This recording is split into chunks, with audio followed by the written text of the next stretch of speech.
Hi everyone, it's Judy and this is my day 6 of Lenormarch, late again, where I talk about my wish list, and it's going to be mercifully short because, to be honest, this deck is the one thing that I still want to add to my collection. I've got a few others that I like and I wouldn't mind having, but they don't have the attraction of this deck.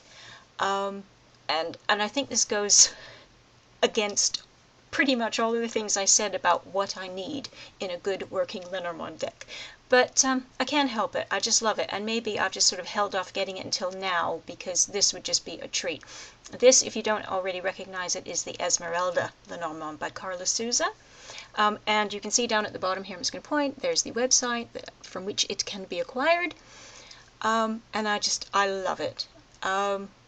If you're not familiar with it, it's the little things like sections of the images are glazed, whereas the rest of the card is sort of a matte finish. This will be highly glazed. I think in the flowers, the little tendrils and some of the little flowers are perhaps picked out with it. I think on the bird card, the birds are glazed. So when they catch the light, they glisten.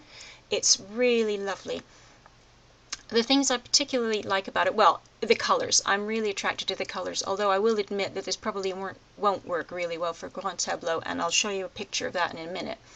But I like, well, it's got the playing card information that you need. It's got the number.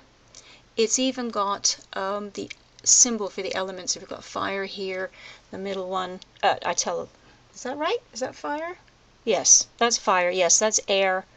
And that's fire, and I believe that's based on the playing card suits. So you'll find that across the rest of the cards. It's got timing information up the sides here. So the coffin card is now. The bouquet is spring, or 3 months roughly. The birds is October.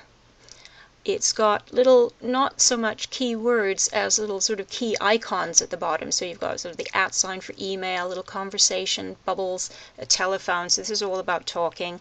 The bouquet is a gift. And this symbol, which looks for all the world to me like something to do with yoga. And I'm having a bit of difficulty associating that with the bouquet card, but maybe somebody can enlighten me.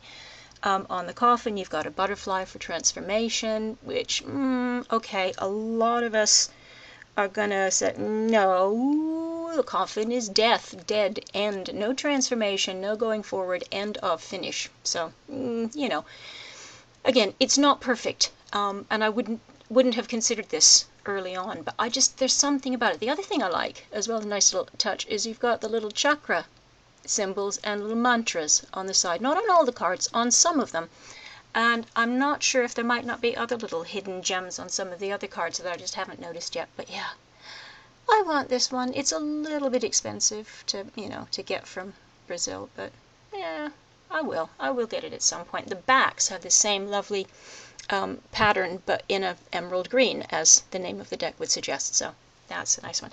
Now, I said I was going to show you. It isn't exactly a GT, and I think I might just move the camera in, so excuse me for wobbling about here, folks, but I'm going to have to shove that out of the way. You see what I mean about when they're all laid out, it's a bit colorful, and even the central images are all different colors, and it would make that hard to read as a GT, I think. So, as I said, this is purely a wish list thing. If there's no sensible reason why I should want this deck, I just love it. So, that's that. The other one, and I entirely blame Elise from Wild Moon Tarot for this. I'd seen this other deck before, and it's kind of like, yeah, okay, whatever. It didn't really, pique my interest particularly. And then she spoke about it as one of her decks, I think on day 4, and suddenly it just took on a whole new personality for me, and that is this one. Okay, I'm gonna have to move the camera over here, and I apologize for the freehand camera work here. This is not going to be pleasant for you.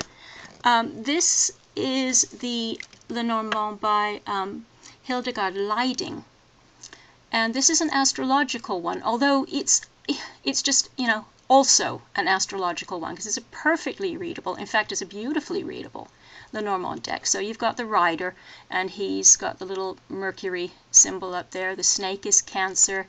The sun is the sun, and then the ship and the, I'm guessing that's the garden. That's a bit iffy, that one. I can't see the number. Oh, number 20, yeah, that's the garden.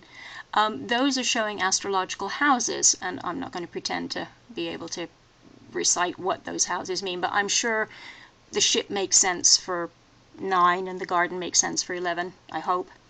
But yeah, I just really, really like that deck. And again, I'm just going to switch screens here. Now that is a decent GT. Look at that. It all just sits together nicely. The images are all lovely and clear and light in the middle so you can see them. Really, really pleased. The funny thing is that since Elise did that video, I've seen 2 or 3 other people who have suddenly gone, oh, and I have to have the lighting deck. So, this is dangerous. This is always, always dangerous. I hadn't, thought about another deck for a couple of years, and suddenly, I'm seeing all these other people in their wish lists, and it's like, oh, I must have. But anyway, that's it. That really is it. And as I said, I'm going to keep this really short because I've got to get on and do other things, and I think I'm about to have a cat start to bump my ankle wanting some tea. So I love you and leave you, and catch up with you later. Take care. Bye-bye.